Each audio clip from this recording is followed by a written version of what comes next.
heads of state. I don't know whether you know them.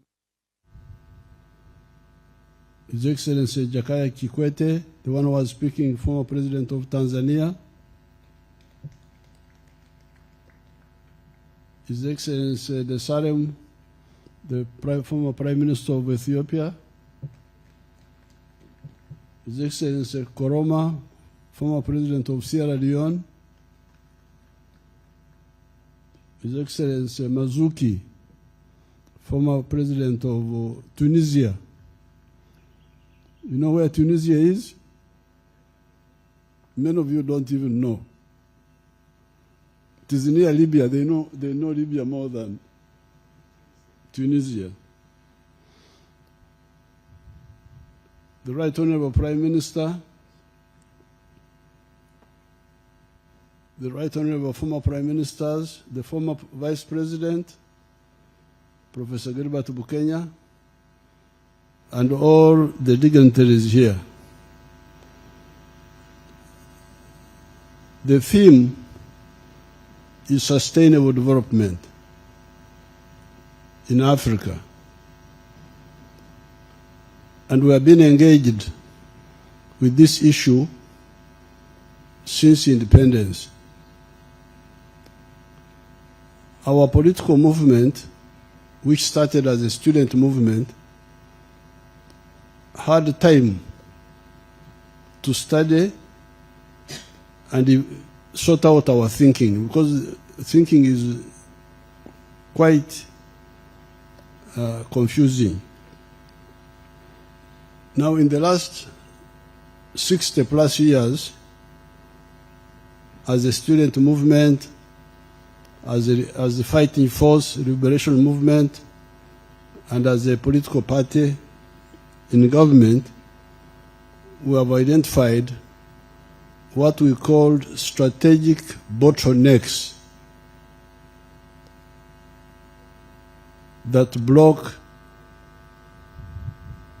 socio-economic transformation in Africa.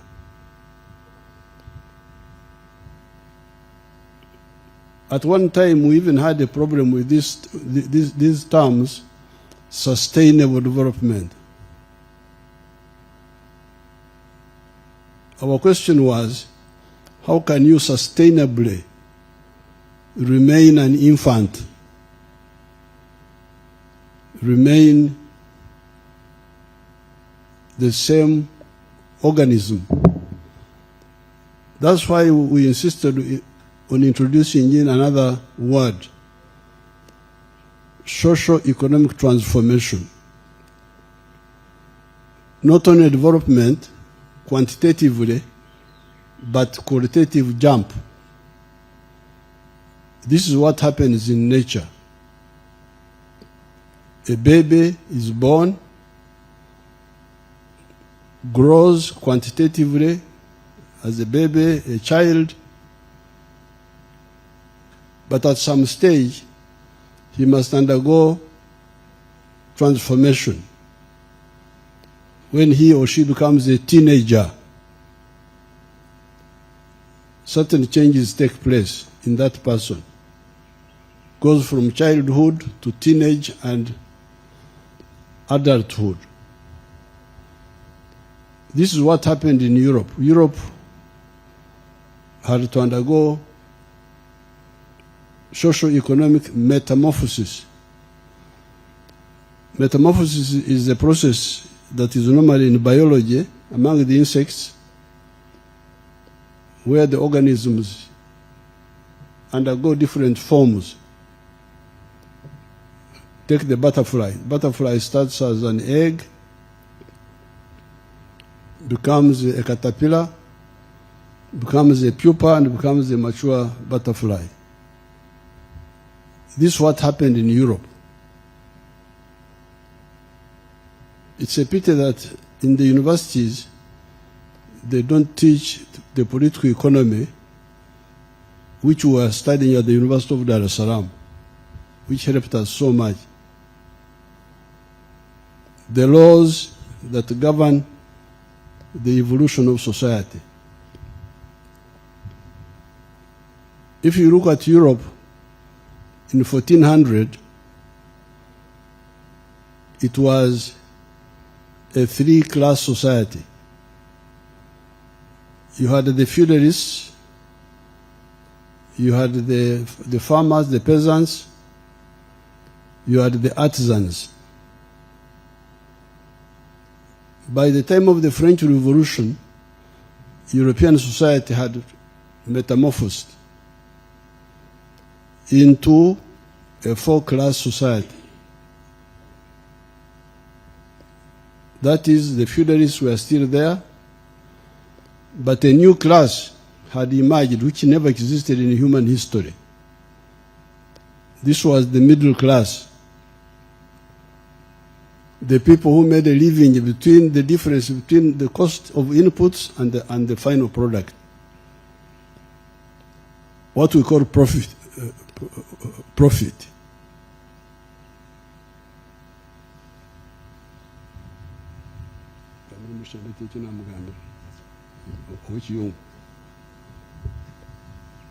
Now this class was called the middle class. We, the more ideological, were calling them the bourgeoisie. This was a new social class. It had never existed in human history. They were making a living on profits, while the landlords were making a living on rent, the feudalists. But the middle class came with another class that never existed much in human history. These were the working class, the proletariat. That's what they were calling them. How were they living? They were living on wages, on salaries. They had nothing else to support them except the sale of their labor. And then the peasants were still there. If you go to Europe now, you will no longer find the feudalists, they are no longer there. You will no longer find the peasants, they are no longer there. You now have the middle class and the skilled working class. So here, when we talk of sustainable development, does it include transformation of the society?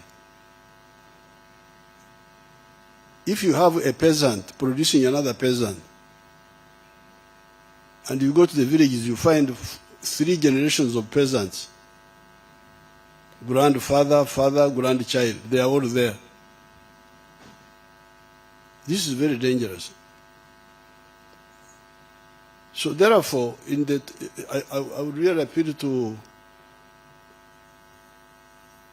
the thinkers to also emphasize this issue of qualitative jump of the society. And in order to assist this qualitative jump,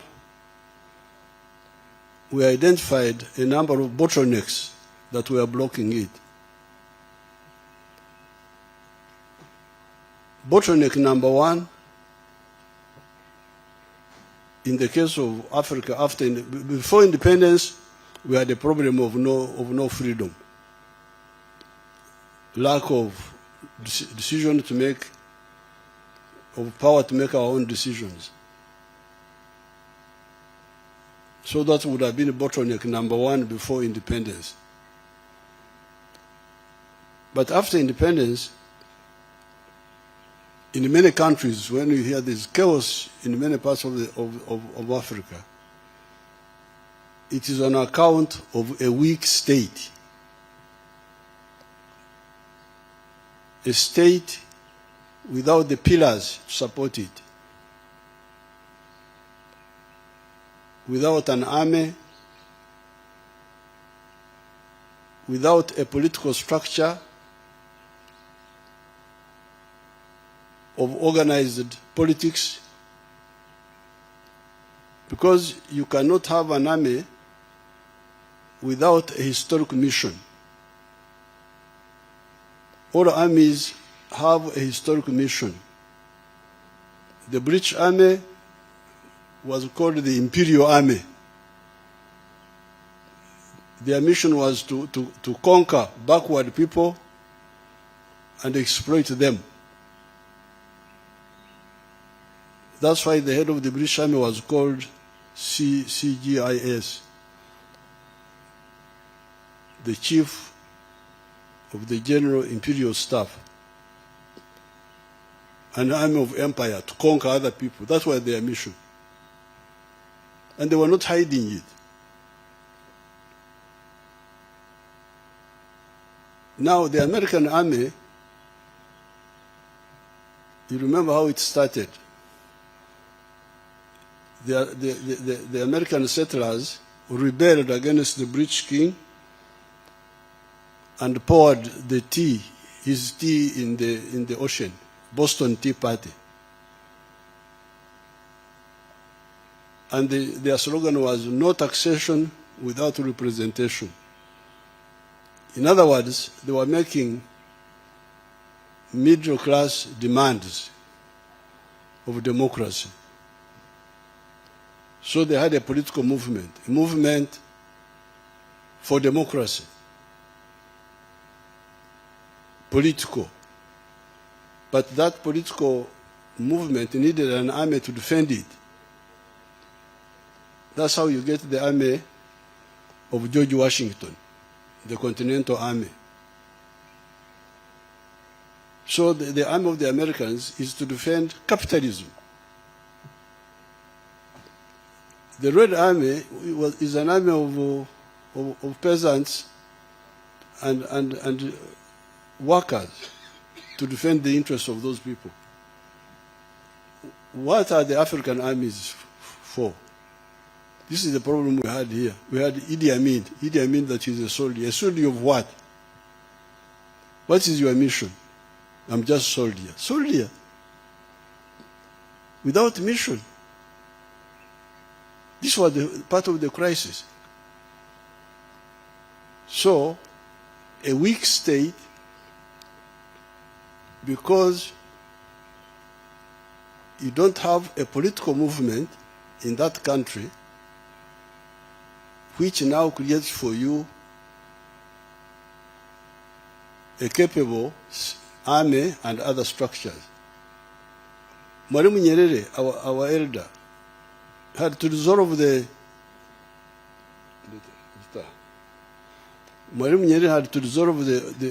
old Tanganyika rifles and create TPDF, Tanzanian People's Defense Forces. That's one of the reasons I'm sure Tanzania has been stable all this time, unlike all of us who had a lot of problems.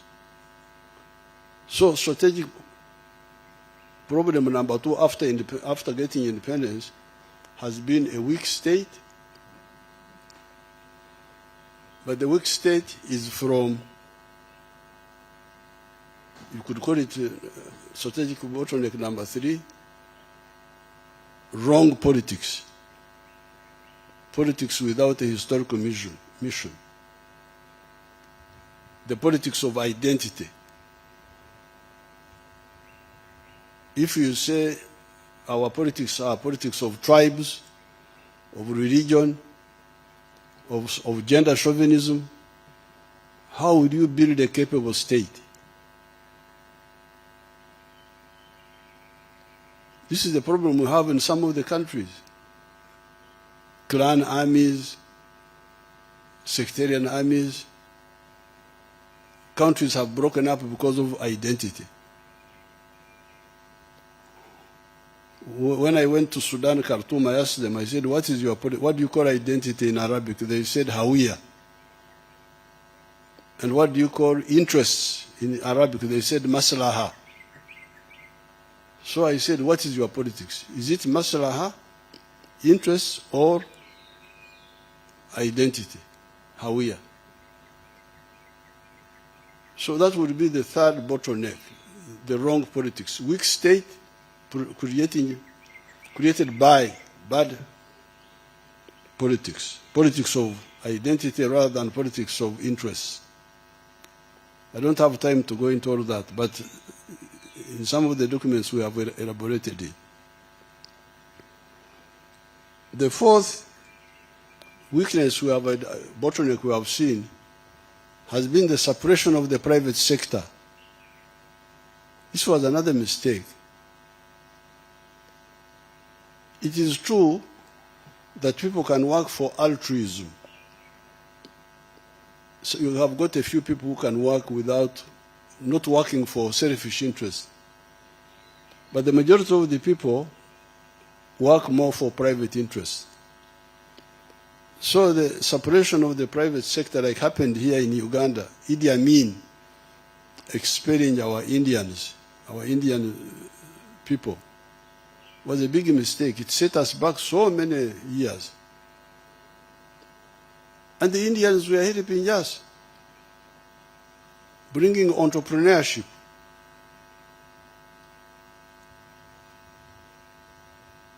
And we brought them back, and we brought other businesses. That's how the economy of Uganda has been able to come up. So that was another bottleneck. The other bottleneck has been the export of raw materials. This one is a big disaster. I was meeting an American delegation just now, and I was telling them that, please, the new government of Mr. Trump, be clear on this point.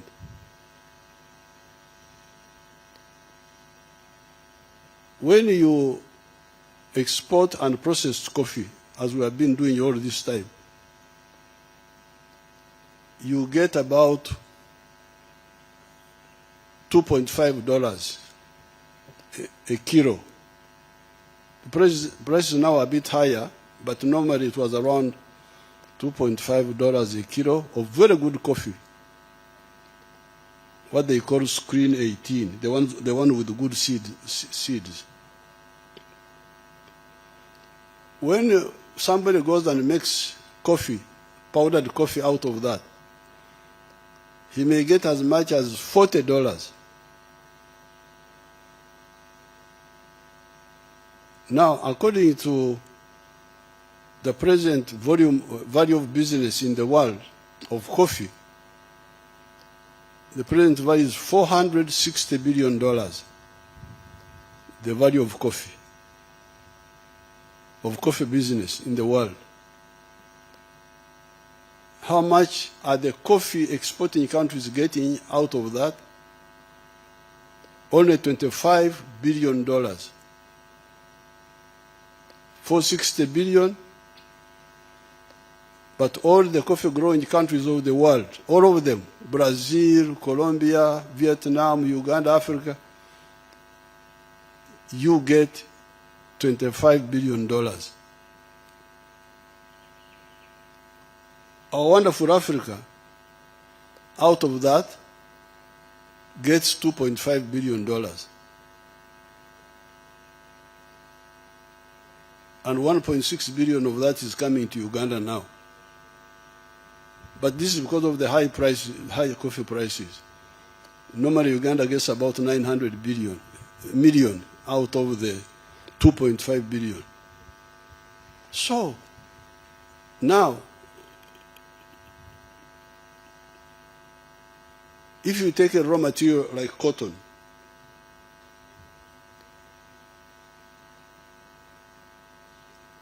so in other words, in every kilogram of coffee, Africa is donating about more than $20 to the rest of the world, if not more. But also donating jobs.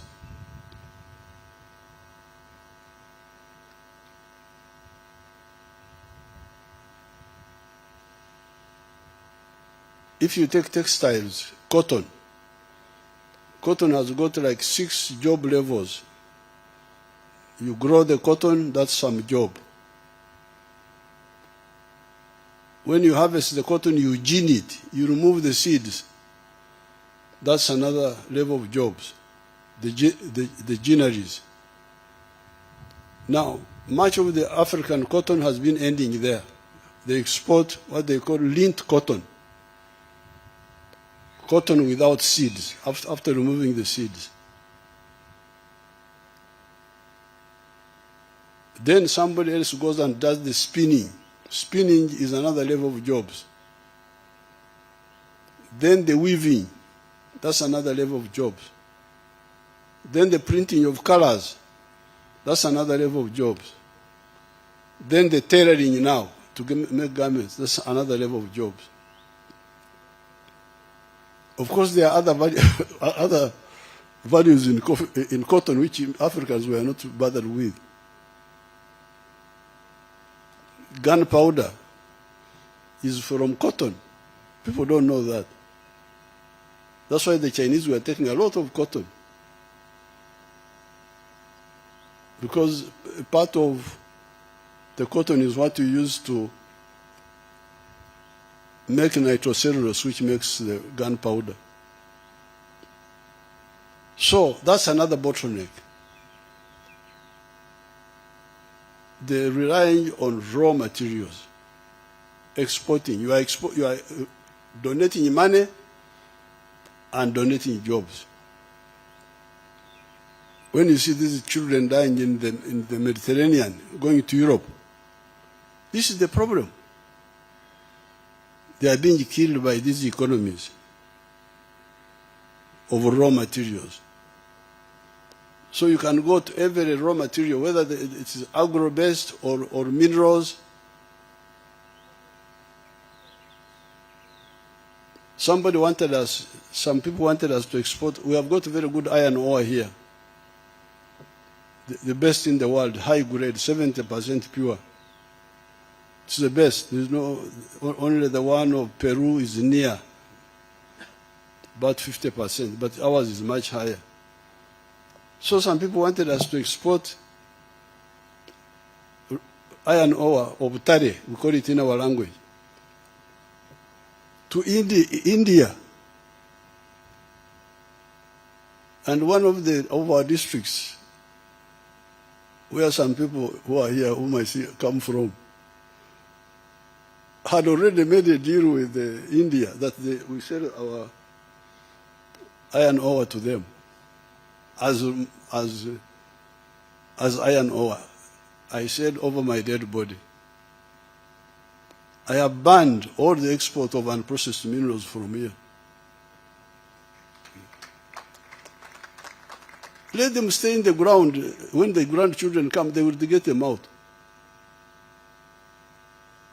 So, a ton of iron ore at that time they would give us $47. Then they go, because it is very high quality,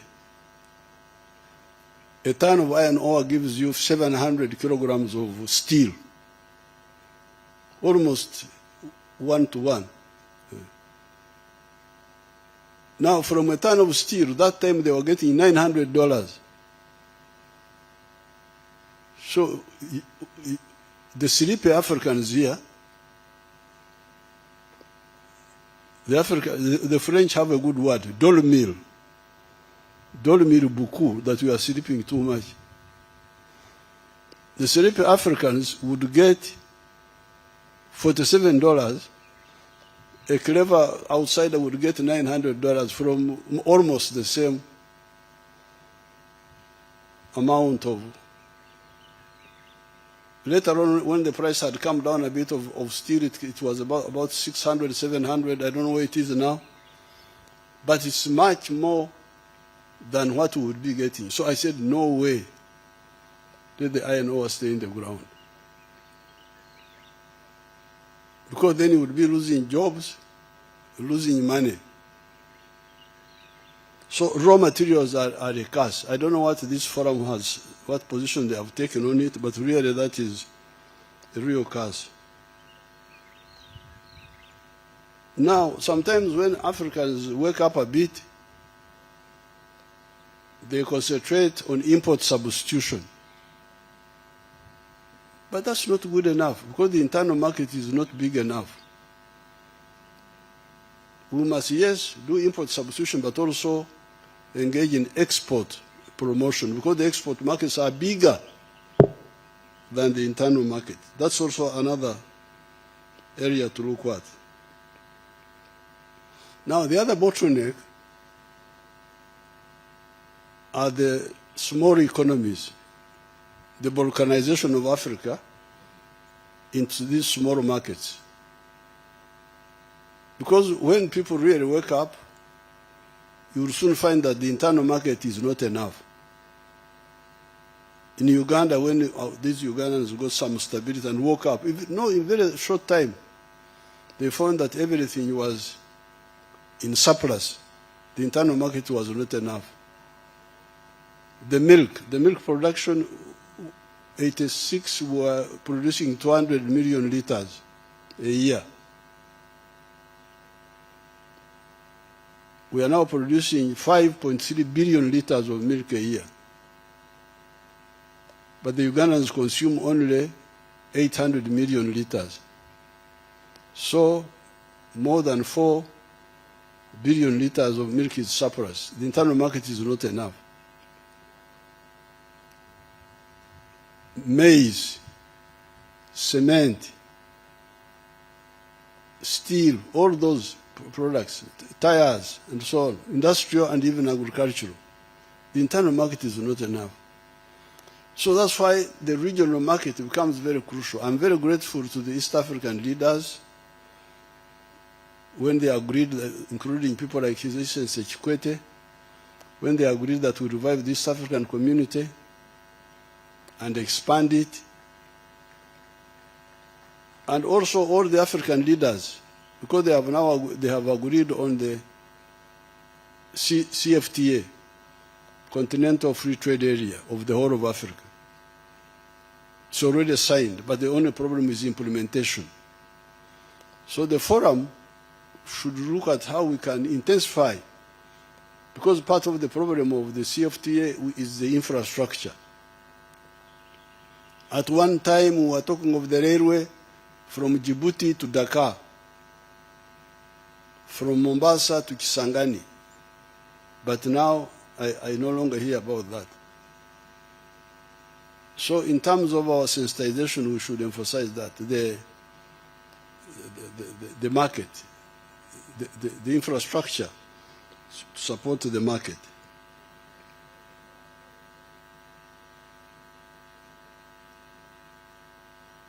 Then infrastructure. That's another bottleneck. Because we were talking with the World Bank. I went to Nairobi for the World Bank meeting, and I said, you wonderful people, you talk of the private sector-led growth. Yes, but the private sector needs low costs of doing business, which means low cost of electricity, low cost of transport. Labor is low cost, that's no problem in Africa. The labor is not expensive. But you need low cost of money in the bank, and so on, which means infrastructure. So infrastructure must be emphasized, not just, and when the World Bank talk of infrastructure, sometimes they talk only about the roads. The roads are good for cars and passengers, but not good for cargo. For the cargo, we need the railway. The railway and the water transport. They are much cheaper. So that's another bottleneck. Then, of course, education and health, the human resource. The human resource, you cannot have the transformation if your people are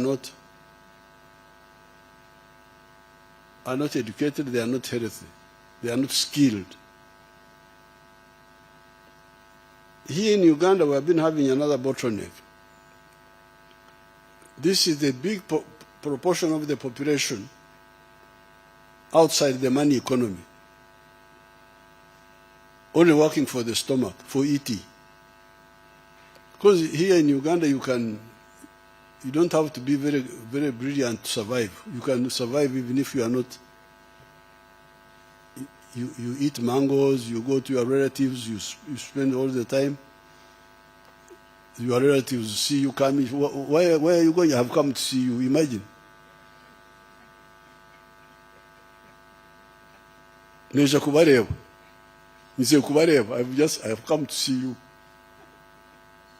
The man is not working, he's not what, but he's eating. So,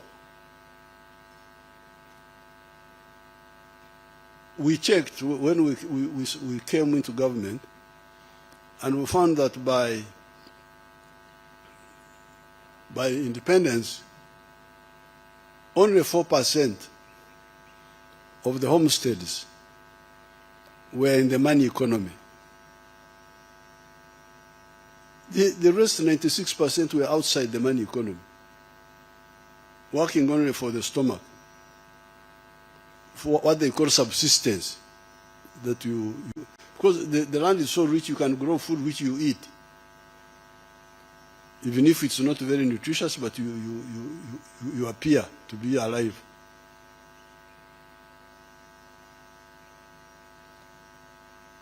But how? Okay, that's eating now. But how about other needs? How about a better house? How would you build a better house? Because you need money to buy cement, to buy this, to buy this. How about transport? A better means of transport. Those are non-food needs. So even if you are growing your own food, you have got these other needs. How would you solve them? That's why, so when we checked, we found that only 4% were in the money economy by independence. Then we started talking about it, and when we checked again by the other first census of 91, we found that only 32% of the homesteads were in the money economy. 68% were outside. We started talking and pushing some programs, but by 2013, still only 32% were in the money economy. 68% were outside. Their taboo was money. All families don't have money. Bedira sente. Umuzuru wabwe sente. Umuzuru is our word for taboo. So if you have got 68% of the homesteads, they don't have money. What are you doing? So that's how I had to persuade these people to say, please, let's involve the army now. We are to bring in the army to take seedlings to people, to beg them, please, get out of poverty. We are begging people. Grow coffee and get out of poverty. Take free seedlings, no buying, no what. Taking to them. Seedlings, this one what, this one, breeding and planting materials. We are calling this Operation Wealth Creation, using the army. Now when we checked by 2019, the people in the money economy were now, for the first time, 61%. The ones who are still outside the money economy were 39%. Now the army also had started making their own mistakes, so we decided to change and give the money to the people themselves in the parishes, called parish development model. Each parish to get annually some money, which they put in their circle, in their savings and credit or cooperative, and they joined the money economy by doing this, doing that, doing that. When they checked the other time, they said the figure had now gone to 33%, still outside 67% in the money economy. So these bottlenecks should be clearly identified. And we had identified, I think there were 10 of them, which we put in the NEPAD. I went to Addis Ababa and I presented them. They are not well organized here. But that list which we took to NEPAD in Addis Ababa should be brought and shown to you so that you can see whether it makes sense. So therefore, when we talk of sustainable development, according to our experience, this is what we have seen. And I have been persuading these Ugandans that these economies can jump.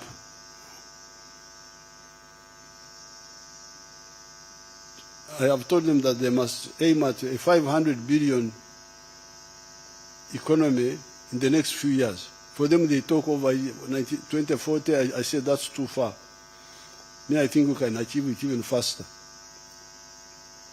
An economy the size of 500 billion, Ugandan economy, just by adding value to even the raw materials we have, we are already producing now. And also,